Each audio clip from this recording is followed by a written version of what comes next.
The chain that we are talking about breaking this morning is the chain of temptation. Everybody say temptation. Temptation is something that affects all of us. It affects me. It affects me in my marriage to my wife of 11 years. It affects me in my parenting to my 8-year-old son or my 7-year-old daughter. It affects my job. It affects me on the road when I'm behind a slow driver. And it affects you. Doesn't matter your age or your life stage, you will face temptation in this life. Before we can begin having a conversation about temptation, I want to do a little review of the book of Romans about what we have learned so far in the first 5 chapters. So, Romans is a letter written by a guy named Paul. And Paul, he has this really interesting writing style. I'm sure you've probably picked up on it. What Paul will do is he will frame big, key questions from an imaginary objector. He'll ask this big question, and then he will answer that question as himself. So throughout the whole book of Romans, you'll see he'll ask this big question, and then he will answer that question as himself. An example would be like this, the imaginary objector.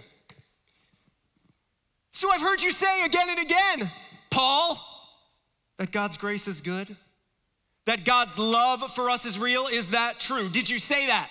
Paul. Yes, I did say that. Also, why are you saying my name like that? And did you also say, Paul, in Romans chapter 5, verse 8, that God showed his great love for us by sending Christ to die for us while we were still sinners? Did you say that, Paul? I did say that. You're a lot, aren't you? There's a lot going on there.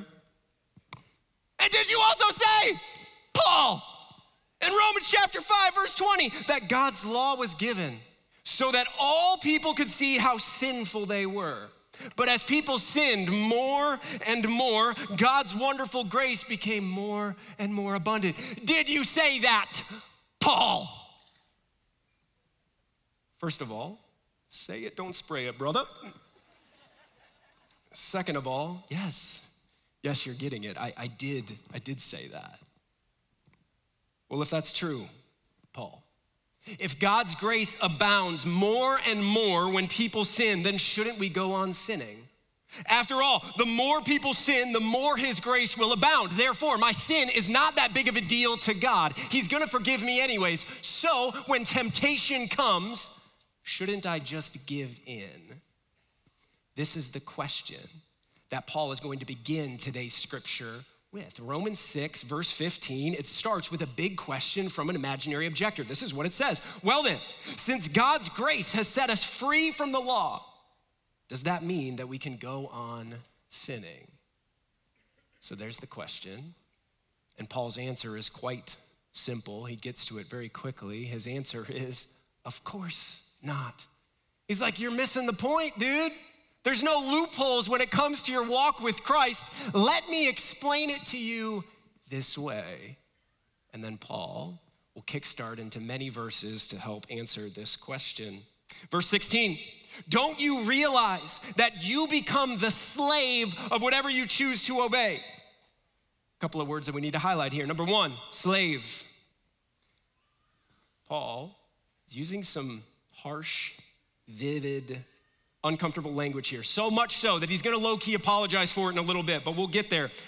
Now, when Paul uses this word, we might, in our context, be tempted to think of a job or a profession, right? Because in our context, somebody that has a job, we think of somebody who gives an agreed upon part of their schedule to do a specific job. They make a wage for that. They're like, this week, I will give you 20 hours of my time, and during that 20 hours, I will put this fake meat onto this fake bread, and I will sell it at this price. Fast food, ba-da-da-da-da. And this is how we think about jobs. Somebody who receives a wage for giving a part of their schedule.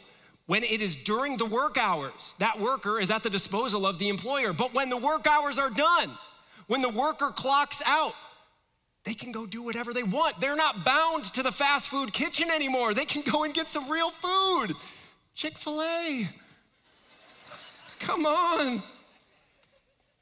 But Paul, he uses this word slave in verse 16 on purpose. And you see, back in Paul's day, a slave, it was a job. It was a job, but it wasn't just a job, it was also a status. You see, a slave in Paul's day, they didn't have any time that belonged to themselves. They never got to clock out. Every single moment belonged to their master. Their time was not their own. And so Paul, he's using this intense, uncomfortable language here because he wants us to understand what's at stake. He wants us to be reminded of what he has been saying in his letter to the Romans for the first 5 chapters. He's already taught us, and now here he is saying again that we were all slaves to sin. Every single one of us has fallen short of the glory of God, that you were owned by sin and I was owned by sin. It was in control of you and it was in control of me.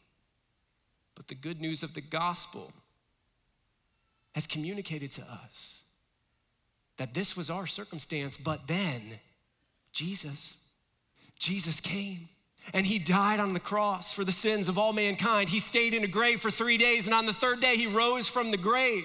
And when we put, as followers of Jesus, when we put our faith and trust in Jesus, the chain of sin is broken and we can be set free. Paul would say it this way in the book of Romans: it is by grace through faith that we are saved.